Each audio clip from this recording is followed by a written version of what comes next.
Welcome to the Centered Podcast. I'm Sean Tilley, and joining me today is Jesse Karmani, and my co-host is Dan Outlaw. Thank you for joining us. Jesse is the developer of a new upcoming platform called Frequency. Frequency has an interesting focus. It's very pixel-fed-like in that it focuses on images and media, but it's more designed around private connections rather than public projection of media. Thank you for joining me, Jesse. Thank you so much for having me. So why don't you tell me a little bit about your app? Sure. So Frequency is a private, intimate, personal place for people to share their personal life, their photos and videos with people that are closest to them. It doesn't have any public posts or content. It's only distributed to your followers. And so it kind of takes the slice of the metaverse that we haven't seen yet, where we're focused a little bit more on private interactions rather than public posting. Yeah. So that's fascinating. What led you to bring this idea to the Fediverse specifically rather than maybe trying sticking it out on your own? You know, when I first got tired of Instagram and started searching for another alternative, I didn't see anything that appealed to what I wanted that was like a little bit more personal and less public and performative. And as I set out to start building that, I decided that's what I wanted to do. I realized that network effects are really hard. And to start building a brand new network on my own was going to be really difficult. And about the time I started playing around with this in my spare time, Mastodon came up and I saw this federated thing and I said, yes, this is awesome. Like, this is like email, this is like old school internet where we can all connect to one another. And I can build this space the way I want it, and people that are interested in this sort of private thing can be there. But somebody who doesn't want that, who wants more of a public thing, we can still connect to one another and see each other's posts, see each other's updates, talk to one another. But I don't have to force you to be in my network and make an account on my platform, and vice versa, because we all don't need 20 different social media No. accounts. I feel that way with chat, especially where suddenly some of my friends are on a Telegram, some of them are on Signal, most of them are on like either Facebook or Discord or Slack or any of these like 20 different apps, and it feels like I'm constantly juggling 5 or 6 different ways of communicating just so that I can stay in touch with my friends. And so to be able to Absolutely. bridge that is such an important thing. Absolutely. And we're seeing the same with social media. You know, there's Blue Sky, there's Twitter, there's Instagram, there's Facebook. When you want to DM someone, you have to figure out where is the place that this person actually has these conversations, or like where was the last place I was having this conversation with them, so I can pick it up and keep going.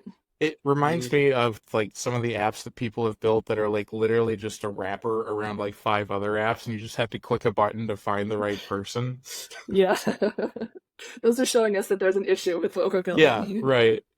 So, why don't you tell me a little bit about your journey into how you came to develop Frequency? What sparked your idea to start it in the first place? Yeah, especially like in this, I guess what, 16 years almost of like microblogging, like, obsession, right? Like rapid, instant messaging, right? That we've come to get thanks to Twitter. And obviously it's still very much popular. But even outside of Twitter, you mentioned Blue Sky, you mentioned Mastodon and such. And so why instead of taking that route, which is obviously uh, proven and very popular globally, and go image-based route. Yeah, absolutely. So my inspiration came from getting fed up with Instagram. Um, I the thing that really pushed me over the edge with it was about 5 or 6 years ago. I went on a solo camping trip where I decided that I was going to just unplug from my phone. It was just going to be my GPS, a way to find some food when I was on the road, and music to keep me sane while I was driving. And everything else I was going to turn off and not use. And when I got home, I pulled up my stats to see what was going on my phone because I wanted to be proud of myself, like to have, 0 time use on social media.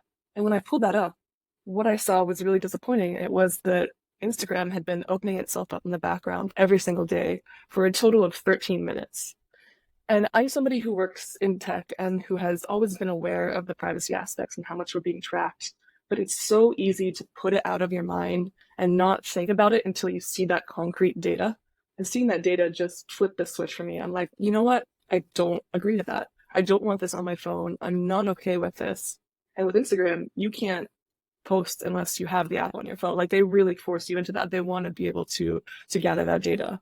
And so I started looking around to see if there were other alternatives. There were a few things, something called MeWe, a couple other social networks, but they just didn't seem to be taking off, and they just seemed to be kind of copies of Instagram that weren't really doing anything. And I thought, why isn't somebody thinking about being a bit more private, a bit more intentional, a bit more about the connections and less about, the algorithms and trying to track you and do ads and everything. And I said, you know what? If it doesn't exist, I want to build it.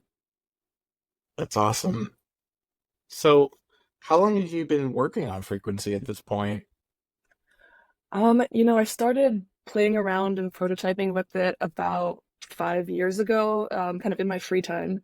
Yeah. And at that time, I would say that the Fediverse was really young. I didn't really understand how young it was. I saw that Mastodon was up and running, and I thought, oh, people have already been doing this. I can kind of build on top of other libraries. So I started to try to build a backend in Go on top of a library called GoFed. And I wasn't super experienced in Go. I was learning at the time, which probably also a mistake. Yeah. But through building that, it was taking months and months and months to even get basics. And I realized that, oh, you know what? Actually, these sort of libraries to do the actual ActivityPub integration, they aren't that mature right now. It's still very early on in this. So I had to kind of pivot a little bit and try to take a different direction. I decided to fork Mastodon and build the features that I wanted on top of that, because I really wanted to think about the UX and the app and the user experience and kind of just test that this concept would even work, to see how the ActivityPub integration would work and see it flowing through with my ideas, just to prototype up and really make sure that what I was thinking in my head would actually work with the protocol and would make sense to people. Wow. So, what is frequency stack based on? So right now the backend is still a fork of Mastodon, so Ruby and Rails and Node. I have an iOS app that I'm building that's in React Native, Nice. and that's mostly it. I'm running it. I used to be running it on Heroku. I just migrated to Fly.io, so using Docker for that. What kind of timeline are you looking at for development? Like, I saw that you have a website up currently. You're looking at releasing an app. Do you have like some kind of soft estimate as to when you're going to start inviting people to beta test it? So I actually started beta testing it a little bit last year, just with the email list of people that I had gathered that were interested at the time. I didn't get a huge response, so I've been continuing to develop it. Right now, it's available. So there's an iOS app available on the App Store. You can search for Frequency Social. You can go to frequency.app and sign up. Right now, it's subscription based. So I'm asking people to pay $2 a month. Like I try to make it as minimum as possible, Yeah. just to help me cover the server costs, basically. But people can get in there and start playing with it and banging around, because I want to see how it feels to people to use and what features that they want to be developed. Right now, it's like fairly bare bones. It's based on kind of my concept of what I think I want to do in terms of UX. But I want to see what people want and need and how it feels to them. Yeah. So, I mean, like, I think that's a pretty good jumping off point. What does the UX currently do, or what is like kind of your vision behind what you want your app to do? Yeah, so when I was thinking about building this, the one thing that really bothered me about Instagram and the like is these sort of dark UX patterns that they tend to use, where they're really trying to addict you, whether it's like the infinite scroll feed or even the fact that the first time you open the app, what you see is all this content geared to get you scrolling, to grab your attention right away. So I really wanted to rethink those sort of things from first principles. Now, I am not a UX designer, so I'm definitely learning along the way. Yeah. It's taking me a little longer than somebody excuse me, with these skills would have. Um, but I wanted to kind of challenge some of those paradigms. So when you come into frequency, one of the first things you'll notice is that I don't dump you into your feed right away, Hmm. because I think that you should be able to have the choice about what you want to do when you open the app. And did I open this app to make a post and to share what's going on in my life, or did I open this app to catch up with my friends and my family? So right now I have it just looking at your profile. I used to have kind of this summary page, but some people found it a little confusing and weren't really sure what it was. So I'm still playing around with what the home view should be.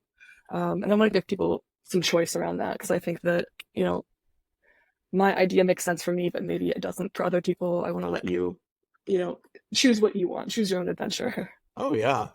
What would you say has been like the biggest challenge so far in terms of building this thing? Like you start off with like a vision for what you think you want. Sometimes you find like you said, forking Mastodon was kind of a better choice than working from scratch with GoFed. Obviously, somewhere along the way, features change. Some concepts maybe that you originally had now work in a different way.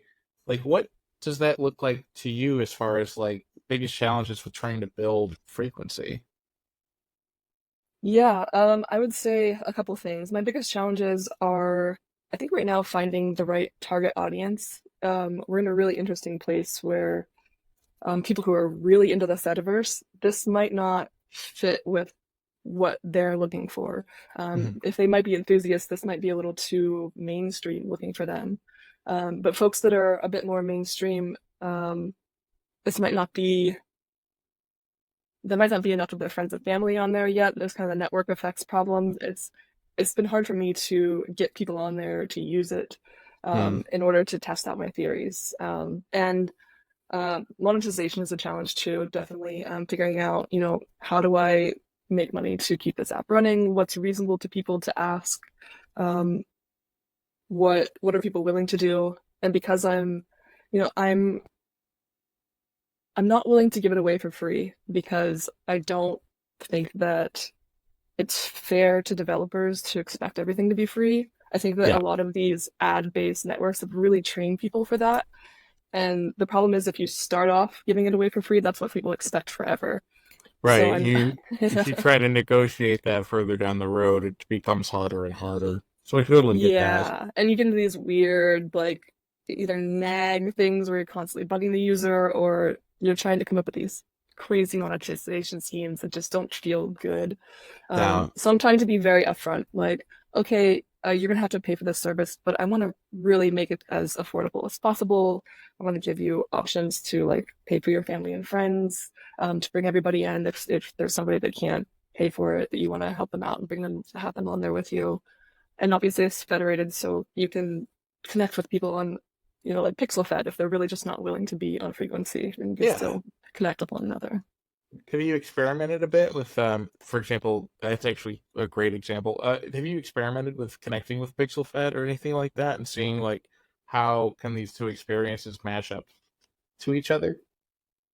Yeah, I've done a little bit of that. That was one of my first tests when I got all the federation working. Like, okay, how does this look with Mastodon, and how does this look with PixelFed?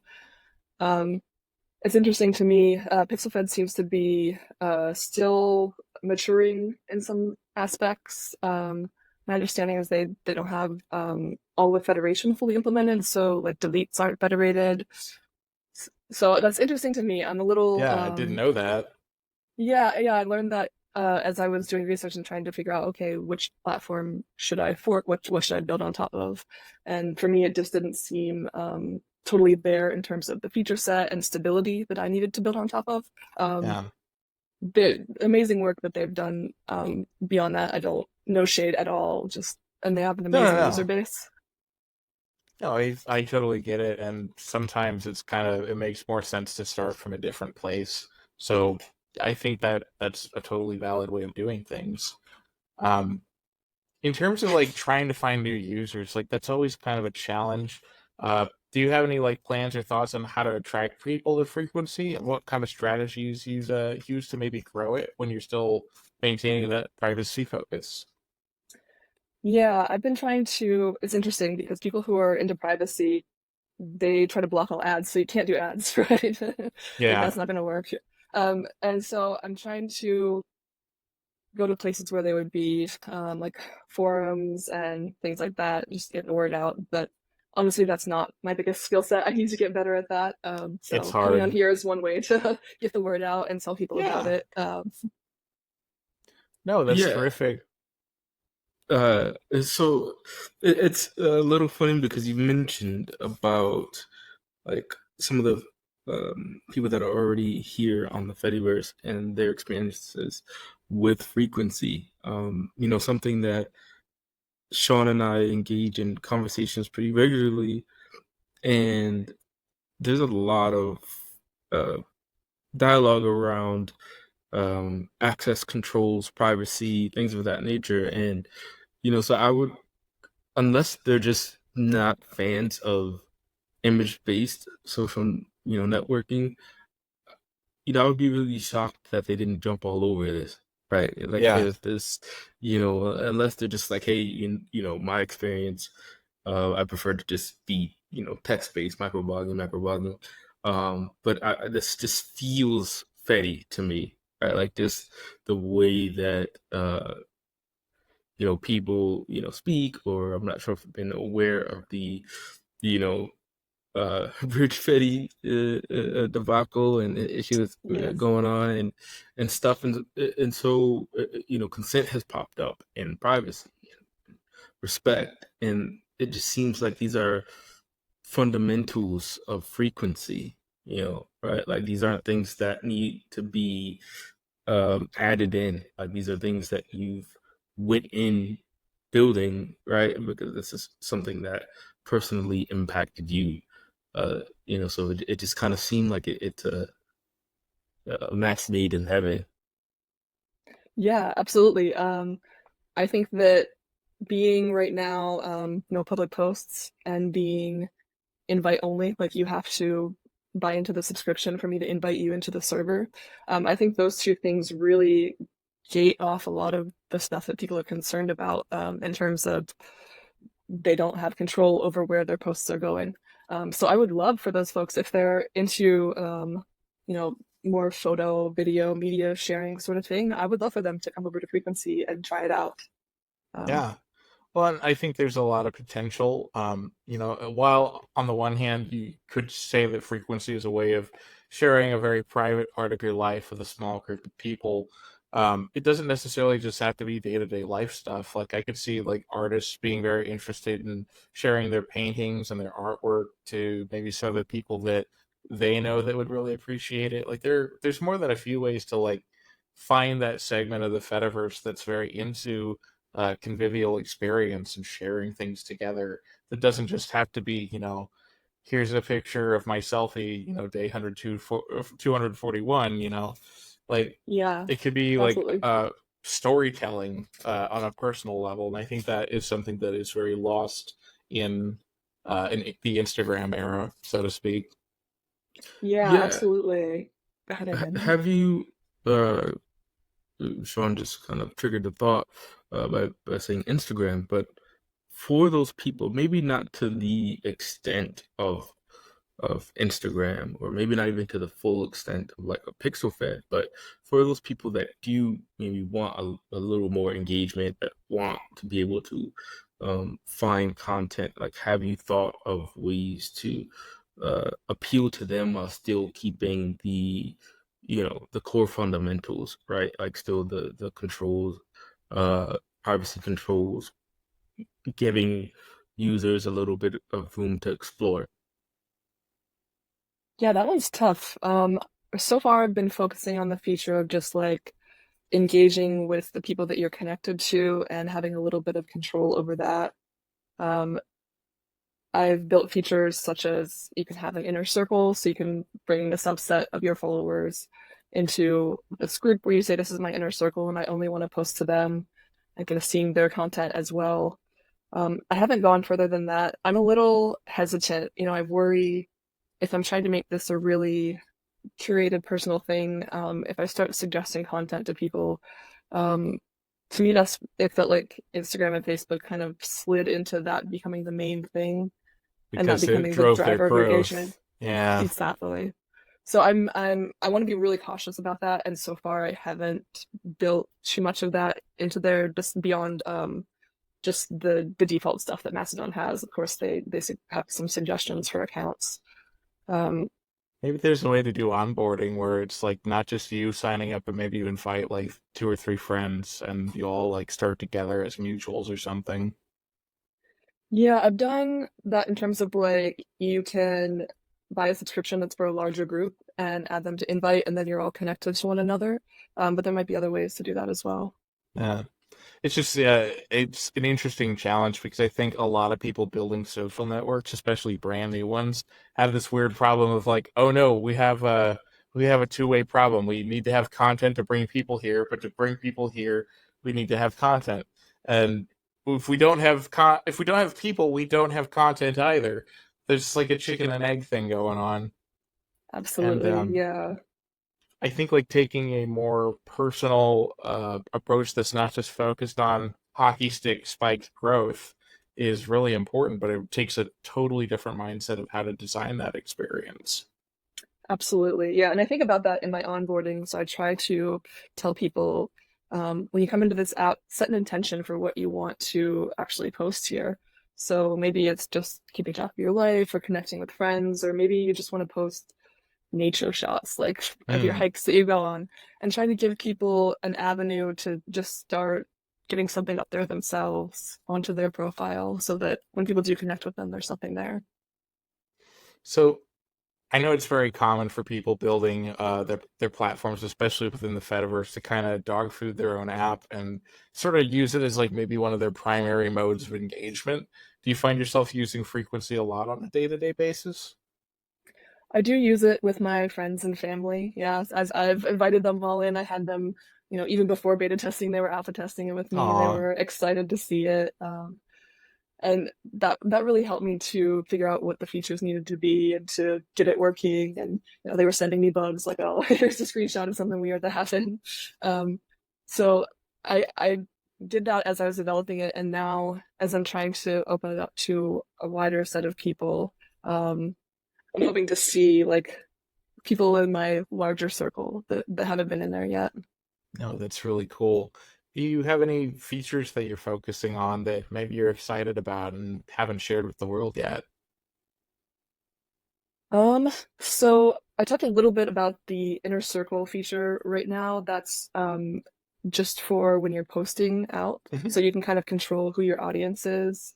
Um, I would like that to be kind of like also a feed that you see, so you can make choices about your feed, similar to the way Blue Sky has different feeds that you can choose from. Mm. And I think Twitter started to do this now, but less of a for you algorithmic feed and more of a these are the people that are the closest to me that I really care about. And maybe I want that to be my default feed, and everybody else I can, click over to that tab if I want to. But giving people a little more choice and control over what updates they're seeing and having them a little bit segmented, allowing them to curate that. How do you think your experience with the Fediverse today might change in the next 6 to 10 months? I think like we're at a really interesting pivot point with threads potentially coming in. People are bridging to other networks too, like Blue Sky and Nostr. Like I think like the face of the network could change within the next, I don't know, 10 to 15 months, probably sooner.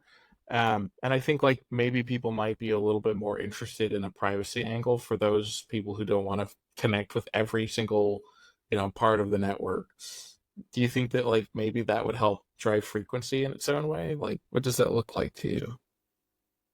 Yeah, I'm really interested in what's going on. The bridges are interesting to me just in terms of uh Mastodon and Blue Sky kind of fighting for who's going to win. The Threads one is actually the most interesting to me because to see a big player, a big mainstream player come in and implement ActivityPub, I think is going to make a lot more people who aren't aware of the Fediverse aware of it. And I'm excited for that possibility. I know a lot of people are afraid of it, but I think that will bring a lot more mainstream folks to be familiar with the concepts of federated social. And I'm hoping that will drive more people to frequency if, they're tired of Instagram pushing reels at them and they're like, oh, this feels like old school Instagram back in the day. Like, I would love to try this out. Yeah, no, Anytime I try to open the Instagram app anymore, I low key kind of feel like I'm in a shopping mall that's dying. Like, there's so many ads to buy things everywhere. There's so many like sellers links, and a lot of the content is just stuff that like I don't even necessarily follow. So I do kind of feel like I am deprived of that intimate connection with people I know in favor of like having these reels kind of shoved in my face that I don't even know where they came from. Facebook is very Hmm. much like that too, in the sense that like I could scroll for an hour and, probably waste time looking at a bunch of random garbage. But in terms of the actual people I know from my day to day life that are on there that I see things from, it's probably only a handful of posts. Yeah, So that content's not being surfaced to you. It's being hidden behind whatever they think will get you to engage more. like it feels actively hostile towards people that actually want to communicate with each other online. It's like if you had like an instant messenger, but in order to get to the person you wanted to talk to, you had to talk to like three different salesmen for like coupons or something like that in order to make that final connection to your friends. Like it's just not a good experience in any way, shape, or form. Yeah, it's like we're taking our connections and our networks hostage. Like Yeah. they got us to build up these networks on their apps, and we've got it there. And then once we're locked in, then they just pull a bait and switch, and now it's just ads, ads, ads in front of our face. And I don't get to see my friends' kids' photos and their vacation Yeah. photos and what's going on with their lives. And that's what I came there for. Yeah. Instead, I'm like getting into an argument with some dude on a random post that's not even from any of my friends because it's like a statue of Robert E. Lee and all these people saying, "Oh, this is a great statue," and I'm like, "What the hell is this?" Exactly. And they Uh, know that that will upset you. And so that's why they yeah. put it in front of your face. And I don't think that, like, I have this tagline up on frequency that the place you go to connect should not be enraging and addicting you, because that is really what they've got our numbers. Like, they really do. They Yeah. know what's They going to really push our buttons. understand. They really understand it, and it's Yeah. to me that is not the definition of a good time on the internet. Like I came to these social networks to connect with people and share in the joy of existing together, not constantly feel worried or angry or sick and not being able to put it down for an hour. Like, it's the worst of both worlds. Yeah. And it's not, some of these things are good things to have discussions about, but the way that they're putting it to us is not encouraging good discussions. It's just encouraging more fighting and rage and, a downward spiral of interactions. Like it's not healthy for any of us. No. So if you had to make a pitch to someone today on frequency, like has never heard of the Fediverse, have never like even really used apps beyond like Instagram, how would you pitch it to them? I love comparing the Fediverse to email. So I tell them it's just like email. If you're on Yahoo Mail and I'm on Gmail, we can still speak to each other because both of those platforms speak email. And the same thing exists for social. So you could be on Frequency and I could be on PixelFed and we can still speak to one another because they speak the social protocol of ActivityPub. And Yeah, that is amazing. That is the future of social. I agree. No, and that's a great pitch. What Yeah, is something? Oh no, go ahead, Damon. yeah, no, I agree. I think that is the future, and uh, we mentioned threads coming in, right? Like that's the you big gorilla in the room that's coming down to Mastodon's elephant. But you, I like that analogy. but we have right Blue Sky and their AG Proto, you know, standing across the street, right? And I think there's this very important conversation to be had, right? Because there's no perfect protocol, right? There's no perfect network. And I do believe there's some aspects that they get done right, uh, where the activity pub spec falls incomplete. Yeah. And so, are there thoughts on maybe supporting both protocols or a bridge or, because at the moment, obviously, like it's just text based and even like from the little rumor mills, it's been more of people thinking about like a Lemmy counterpoint, once AT Proto does allow that to happen. And so I think it would be obviously a lot of work, but would be awesome to also open that up in terms of frequency with AT Proto users. Yeah, I have a lot of respect for what they're doing at Blue Sky with AT Proto. I remember when they first put out the blog post, I was a little upset, and I think I posted a snarky toot that everybody liked about like, oh, why don't they uh, engage with the protocol of ActivePub and improve Man, the spec. I did the Um, same thing.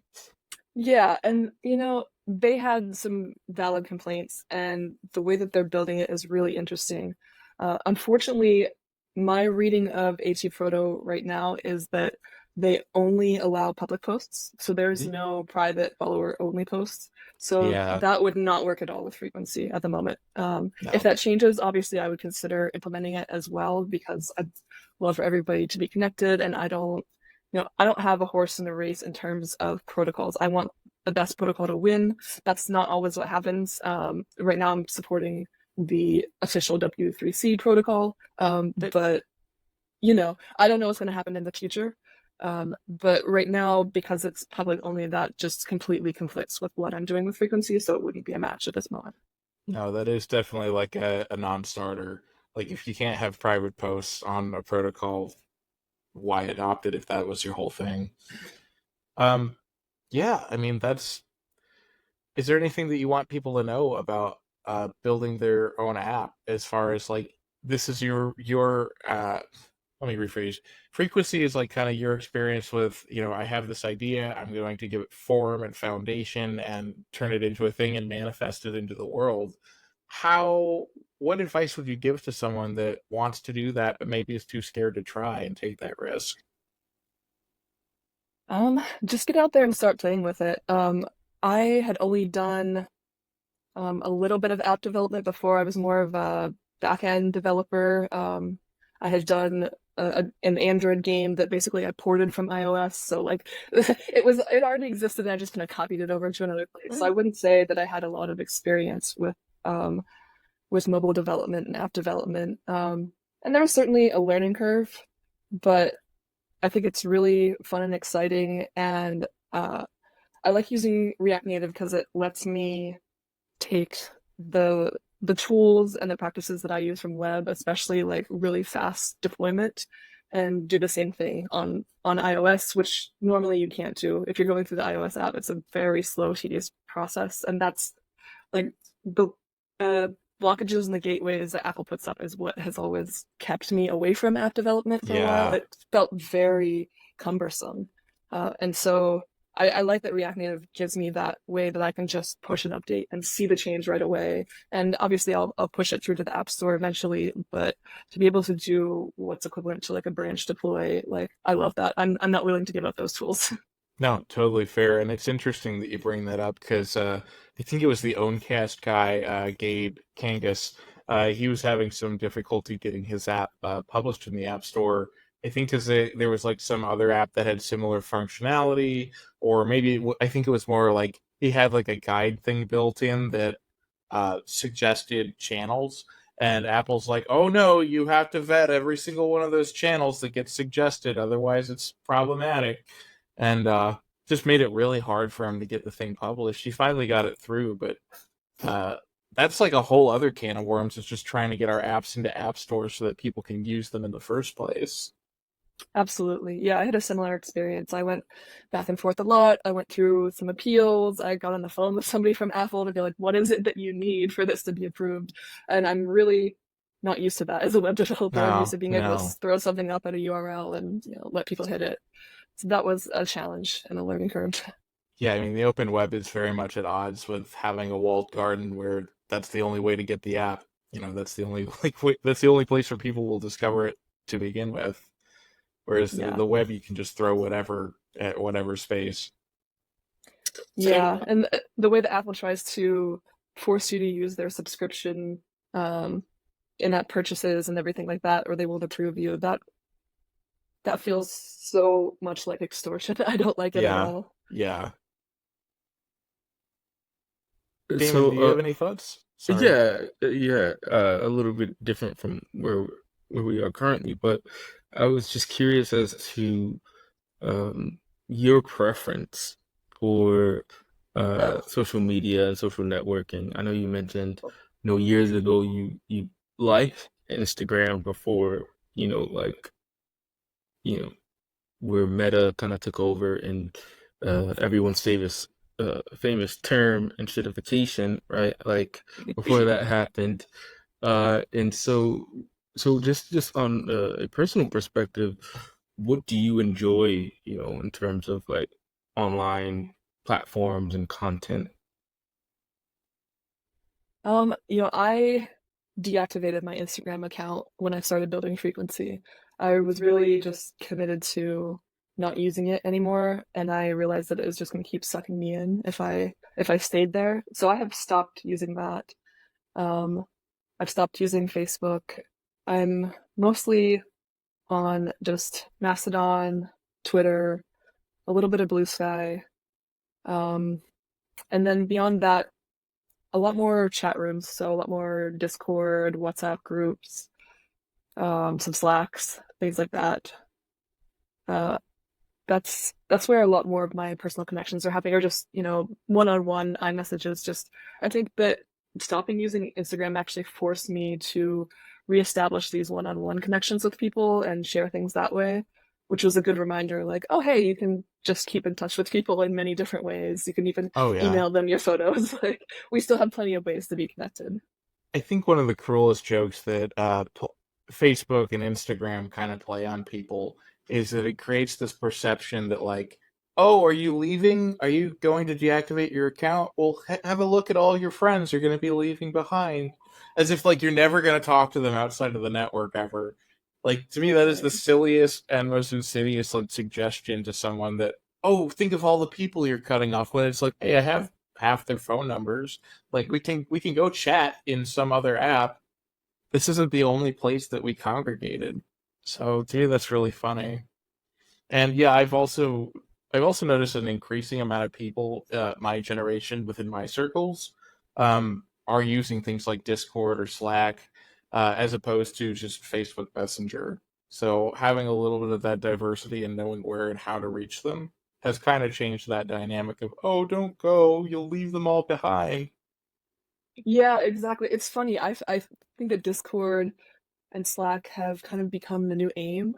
Like, we all miss AOL Instant Messenger. Like, that was kind of the original social network almost. Um, You and are and we don't really unlocking have a good replacement for it. Yeah, go ahead. you are unlocking whole core memories for me, and it is uncomfortable because I am remembering AOL and AIM Instant Messenger at like 14 years old. So Yeah, you all are the 100%. profiles with the song lyrics and You are the a hundred messages. percent spot on though. Like, it really is like the AOL or the Yahoo Instant Messenger of the modern era, and that's kind of nuts. It's interesting too because it's a humongous thing too. Like, companies have their own discords, and I was playing around with some AI stuff and Hugging Face is in there, and all these other people creating humongous communities. So it's a little bit of both. What is your experience of the Fediverse like today? Are there things that you'd like to see change in it? Are there, you know, areas that it could improve on? Are there aspects that you help to contribute to that might change it for the better? Like, what do you want to see? Ooh, I would love to see quote posts happen, like quote toots. I know a lot of people want that. I think that that allows us to link together and continue the conversation in a better way, and I know that that's coming. So I'm really excited for that in Mastodon, and I know that some other software has that natively. Um, I'm I would like to see things move a little bit faster. The one thing that was disappointing to me, to compare the way that Activity Pub development works as opposed to watching the folks at Blue Sky develop AT protocol, I feel like they moved really fast. They had a lot of people, they got a really big community around it, and like moved fast to implement their vision and to test it out. And obviously they had a lot of money behind that, so that helps. Money Now, always helps. it's also a lot easier when you only have to develop for yourself, as far as your own platform is concerned. It For might sure. be a lot harder for them going down the road when like the protocol opens up and people start building their own servers and their own apps for it that aren't just clients. And also, like, the Fediverse has this unique problem where every single time somebody comes out with a new app and people are like, that's a great idea, we should adopt that. Suddenly all these people are like working really hard, hammering away, trying to bolt something on that like maybe the protocol didn't originally support, and so they have all these non-standard parts. Like pretty sure we have like 4 or 5 different groups implementations now. And like Yes. it's like kind of our kryptonite at the moment is standardizing on things. And a lot of it comes after the fact, after like people have hacked on it 4 or 5 times. Absolutely. And I think that's just how it works when you're working in a wider decentralized network. It's much easier for Facebook, for example, to implement their own features because they don't have to interoperate with anybody else. They don't have to worry about whether it works on some other client. So it is always going to be a little bit slower, but I would love to see people come together and standardize things a little bit faster so that we could get moving a little more quickly and have things that feel usable to a wider selection of people instead of just the Fediverse enthusiasts. I think we're all willing to um, use these things that aren't as good as the mainstream products yet because we see the vision. But that next layer of people aren't as willing to do that. It has to feel a little more solid to them, otherwise they're just going to walk away, and that leaves a bad impression of the Fediverse to them. I think that's Yeah, an issue. to quote a meme from the Star Citizen community, hopium is a hell of a drug. Like, it's very, very easy to see a vision for something and kind of ignore the shortcomings of what's currently there.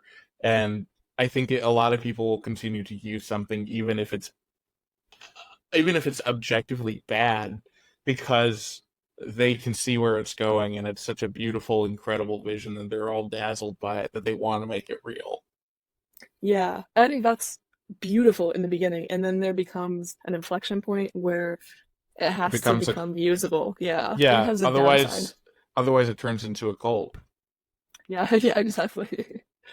Or you're just, or you just feel bad using this thing. Like I like to use, uh, I used to use a thing called Roam Research to take my notes. It's kind of this graph implementation. And at the beginning, I was willing to pay them a lot of money and deal with the bad UX for so long. And then after a couple of years of doing this, I was like, you guys have to get your shit together. Yeah, Like this is this needs to be more terrible. usable. And I moved over to using I use Logseek now because Yeah. it's the same concept, and their UX is better, and I can pay them less, and it's a better experience. So there's a certain point at which people stop being willing to put up with things. We have to Yeah. think about that. Yeah, and I think that's kind of a weird position that we're at today. I think Mastodon, for example, has a tremendous amount of support from the wider community and the network, but because it's so dominant, it creates a sort of weird situation where it's hard to enact change from the outside if the core developers don't really have any interest in it. If you're like, hey, you should add circles or some kind of like, Google Plus like functionality for privacy, they're just gonna shrug at it until like it seems like they came up with the idea themselves.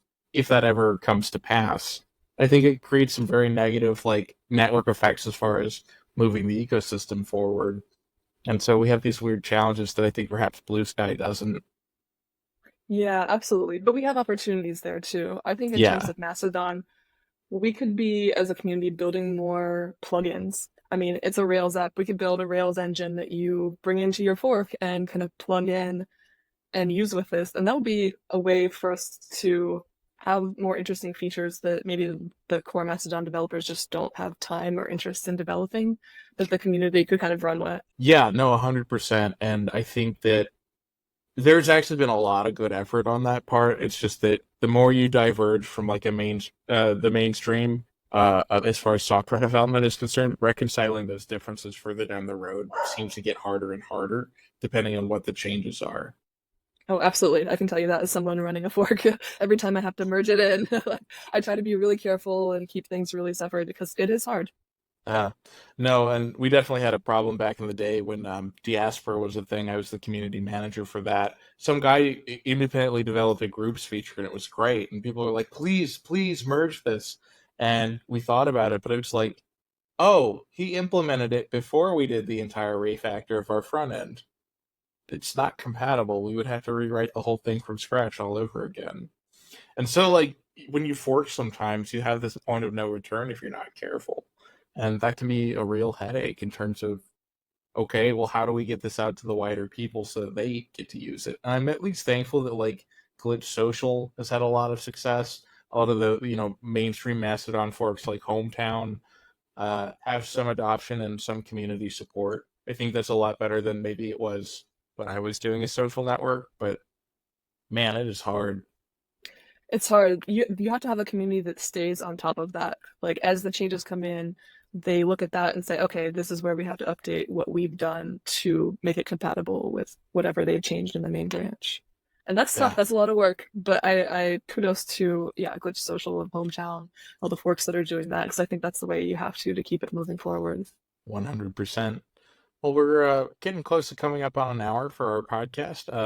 Do you have any thoughts you'd like to impart in terms of people that want to try this new thing, people that want to get involved with frequency, or just people that are interested in being a part of the Fediverse and having a different experience from Instagram? Yeah, absolutely. I invite people to come and try it out. And if you're interested in frequency and you're a developer and you want to come work with me, like I'm looking for people to work on it as well. So I would love to hear from you. I like I want us all to build this together and to make there be more options available in the Fediverse so that when everybody gets sick of Facebook and Instagram and they come to us, that we have something awesome there waiting for them that they want to join. Yeah. Well, you can definitely find Frequency. It's at frequency.app. It's a wonderful opportunity to have a very unique, private, personal photo sharing and media sharing experience within the Fediverse. Jesse Karmani, thank you so much for joining us. And you can find us at hello@social.wedistribute.org. You can support our Patreon at patreon.com/wedistribute or opencollective.com/wedistribute. Thank you so much for listening, and you've been the best.